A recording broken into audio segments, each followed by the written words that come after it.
Today I'm in Missouri, and I'm going to visit the site of a crime that took place in 1953.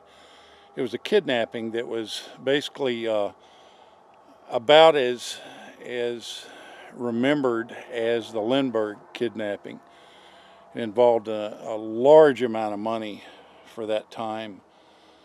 And the fun thing about it, there's going to be a lot of stuff to see that's still around. A lot of times when you have these crimes that happened so long ago, nothing still exists, but there are tons of things related to this crime that I'm going to visit today. So come along with me. I'm going to go to Clearmont, Missouri. I'm going to go to St. Joseph, Missouri. I'm going to go to Kansas City, Missouri, and Pleasanton, Kansas. And we're going to see a lot of really historic kind of spots that are related to this crime. Now, this is the Bobby Greenlease kidnapping that happened in 1953. And at the beginning of this film, I'm going to show you a news clip that's about 50 seconds long. It was done at the time of the kidnapping.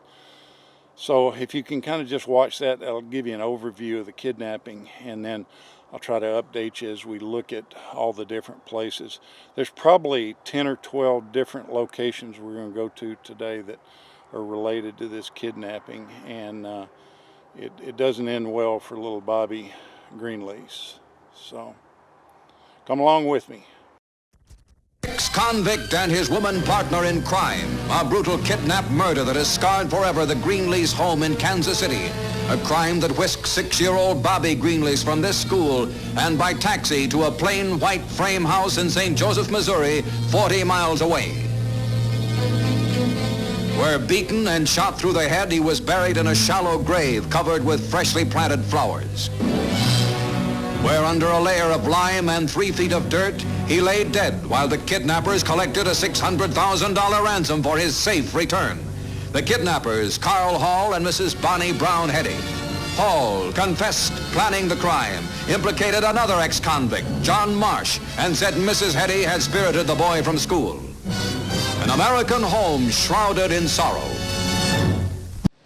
Okay, this is where the kidnapping plans for Bobby Greenlease originated. At this intersection of Francis Street and 5th Street in St. Joe, Missouri, there stood a hotel called the Rubidoux, and it stood right here until, I don't know, like 20 years ago, I think, and they imploded it and put this U.S. Bank building here.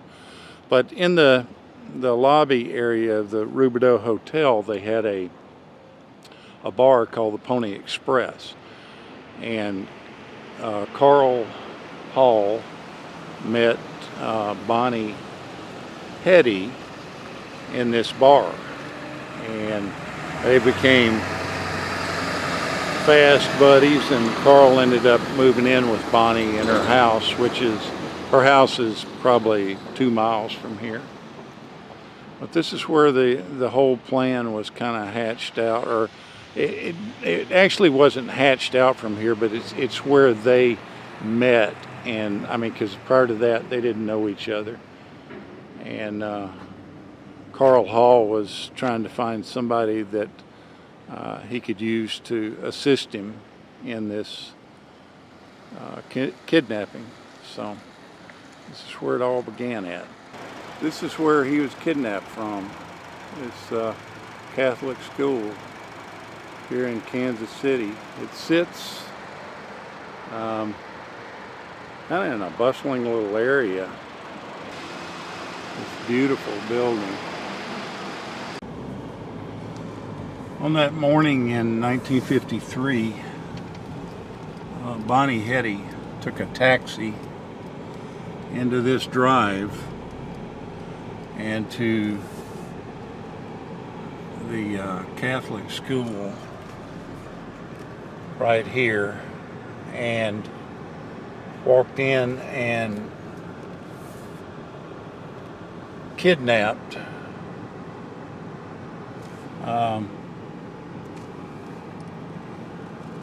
little Bobby Greenlease from this school. This is the old Cat's Drug in Kansas City. I think it was kind of a long-time drugstore that sat on a corner and was one of the larger drugstores in Kansas City. And this is where the Bonnie had the cab driver drop her off after she had gotten Bobby Greenlease out of school, posing as the sister to Bobby's mother. And she went in and said that something had happened to Bobby's mother and that she needed to take him out of school. And the last they saw was Bobby and Bonnie getting into the cab, and the cab then drove them to this Cat's drugstore, and they met up with Carl Hall, who had a rented station wagon, and that's when they put Bobby in the rented station wagon and took him off, and within 30 minutes had killed him. This parking lot is right where they drove in. I'll show you that here in a second. This is where they drove in. This is the entrance they drove into, and the cab driver would have dropped Bobby and Bonnie off right in this parking lot here. This is a big drugstore, and I'm sure this is kind of a real busy central location. It's only about a half a mile from the school that she kidnapped him from.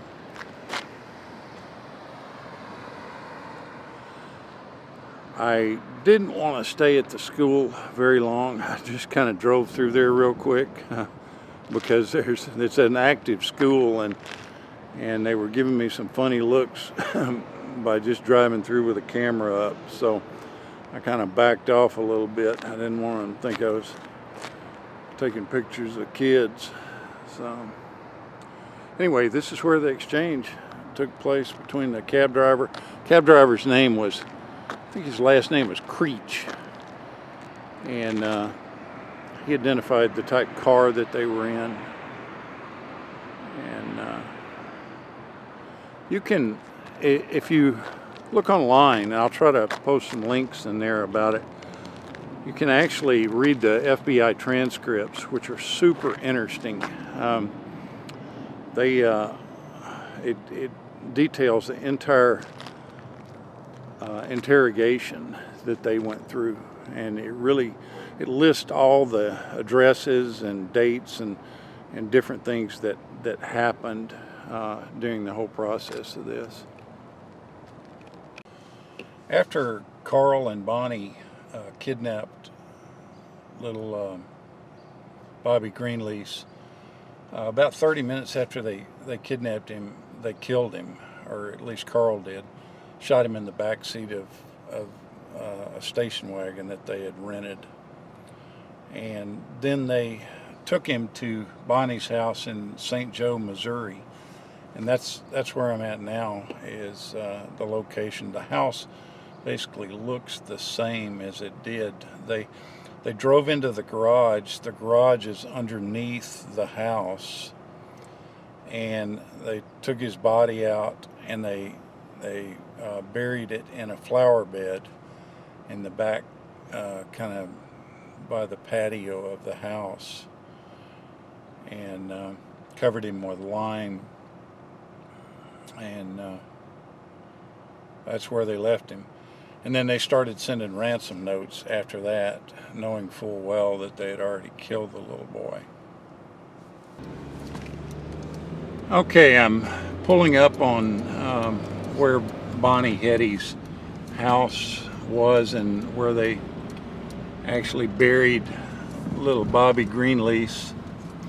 And the house looks just about the same. This is it, right where you see that tree in the corner there is where they buried him. And I'll post some pictures of the house and everything so that you can see it. But right where that tree is and where that little squirrel is digging around is where his body was.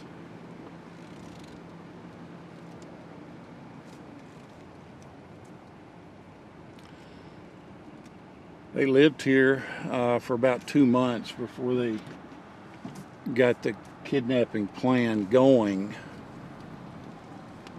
The front of the house still looks basically the same too. There's not a whole lot that has changed. And there should be a garage here on the side that you drive up underneath. Yep, you can see it right there, and that's where they drove into to get his body out of the station wagon.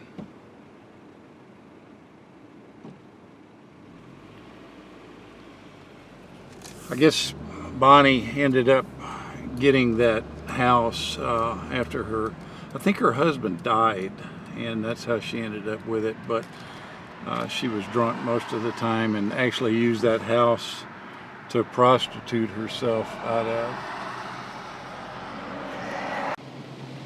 This is the location of one of the first ransom notes drops that was left. It's been boarded up, but there was a window right here, and there was a note that was left there. It was directions on how to get to where they needed to be to drop the $600,000. This is at a church in Kansas City. All these locations are real close together. The school he was kidnapped from, the Greenlease Cadillac where his dad worked or that he owned, and the Cat's Drug where the exchange was made. It's all kind of clustered together. Within probably a mile and a half of each other, all these locations are at. They just had a mess of a time dealing with Bonnie and Carl because they were drunk all the time, and they sent like 5 different letters, and there were like 15 different phone calls between them all, and they couldn't come up with the right place to do the drop for the money. And plus it took them like 4 days to get all the money together. They had to get it from 4 Federal Reserve banks because it was a ton of money back then. I mean, $600,000 was a lot of money in '53. So here's where it was located. I'm at McGee Traffic Parkway and Gillen Road in Kansas City. This building here used to be Greenlease Cadillac. This is where Robert Greenlease had his founding dealership. I think he owned a bunch of Cadillac dealerships all over the Midwest, but this is where the main one was, at this intersection. Here's a picture online, I'll post it with it, that shows a poster right in this location right here on this building. It sits right about where my finger is, and it says that Greenlease Cadillac will be closed for a memorial because of little Bobby Greenlease. And you can see a guy on the inside right here. The facade, or the actual interior of this has kind of changed a little bit over time, but you can see a guy in there sweeping. Okay, this is where the ransom money was dropped. $600,000 was put into a duffel bag, and it was thrown off this bridge. This bridge was only a one-lane bridge at the time, and it was a dirt road. It was on Lee's Summit in Kansas City, where it crossed what was called the Little Blue River, and it looks more like a creek, but this is where it's at. And some colleagues of Mr. Greenlease threw the bag off here, and Carl and Bonnie came by and picked it up. Once they picked the bag up, they hightailed it to St. Louis, and that eventually was where they ended up getting caught. This is where the money changed hands. There were $600,000 that was paid by the Greenlease family.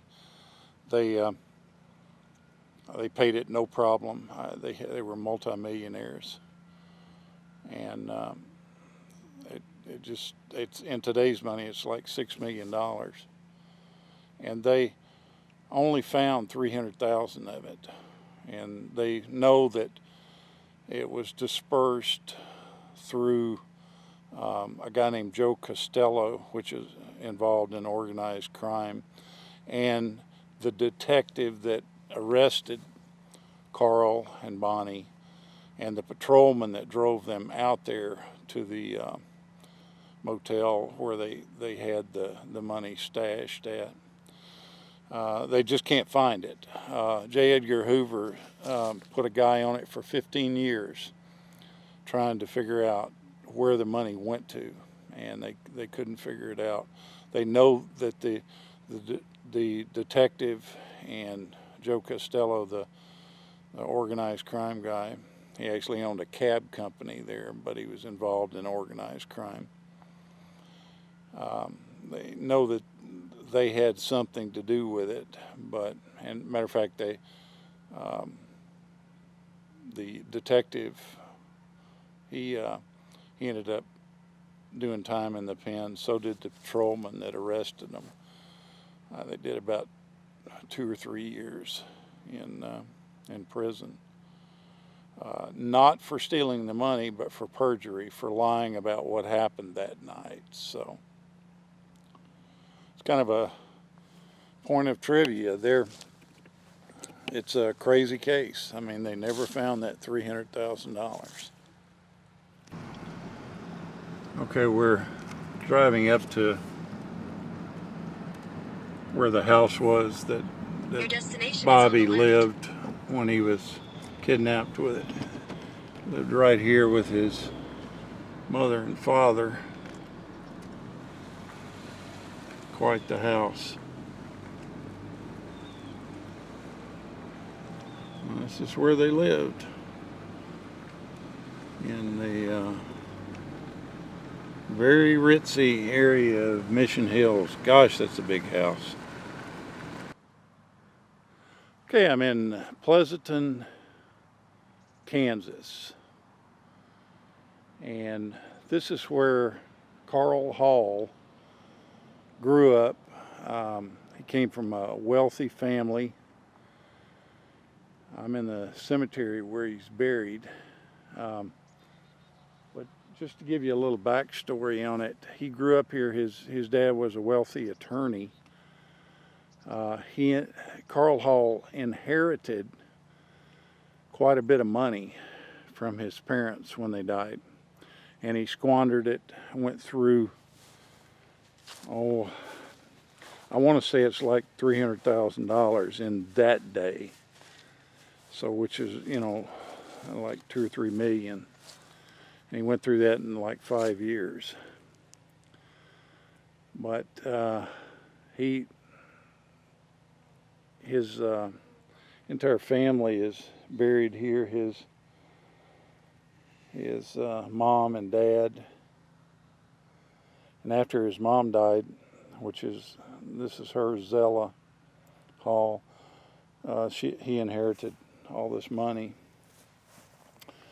And here's where Carl is buried.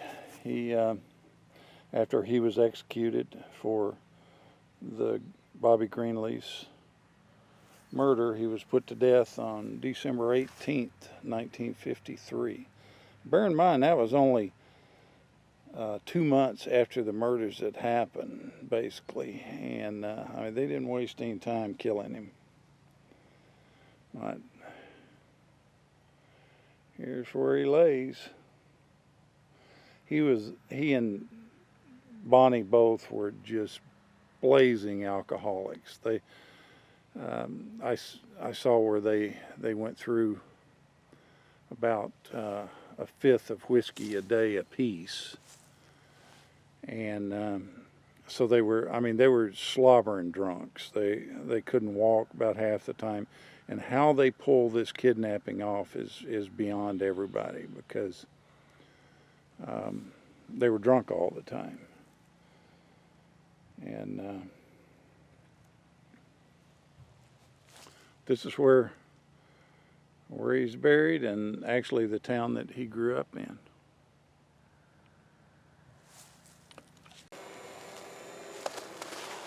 Okay, I'm at Bonnie Hetty's grave, and Bonnie, I think she was about 40 years old when the crime happened.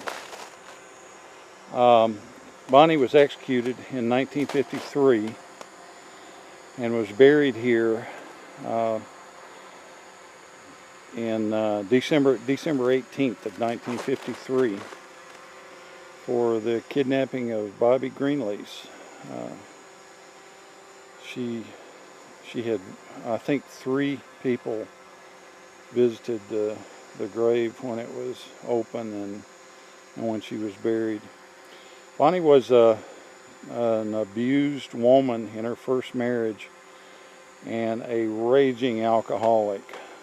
She drank about a fifth of whiskey a day. Came from her first husband was a cattle broker and had pretty good money, but he just beat the hell out of her. And I'm not trying to feel sorry for Bonnie at all, because she did some really bad things causing the death. But boy, she had a rough road for a while, and then made some terrible mistakes. But by no means am I excusing any of her behavior. She actually grew up just right across this valley, and so she's buried just right across from the place that she was originally born and grew up. So all she wanted was to have somebody love her, have a husband that loved her, and she picked the wrong guy as far as Carl Hall, and he led her down a path of destruction that ended up costing her life. So this is where she's laid all by herself now. Her parents are buried here too. You can't read the headstones at all. Her mom died when she was fairly young, and her dad died in the mid-40s. But here's where she lays. Now this is Paul Greenlease's grave, and Paul was the adopted son of Robert Greenlease Sr., and he's actually, believe it or not, by association, the reason this kidnapping happened. Paul was kind of a troubled kid, and his dad sent him to a military academy. I forget the name of the town here in Missouri, but sent him to a military academy, and during that time at that military academy he ended up meeting Carl Hall, who was also a troubled kid at that time and was in the same military academy. And Carl Hall soon found out that the Greenleases were full of their pockets were pretty full of money, and so he remembered that. And when he fell on hard times, that's where he cooked up the plan to kidnap little Bobby Greenlease. So this is where he's buried, and he was a big part of the negotiations and stuff that went on with the kidnappers and the delivery of the money and stuff. So this is where he's buried.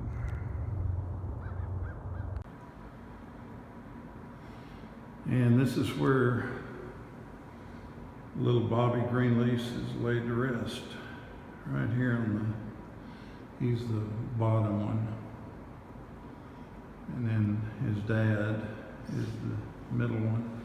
And his mom, who is much younger, is on the top. She died in 2001.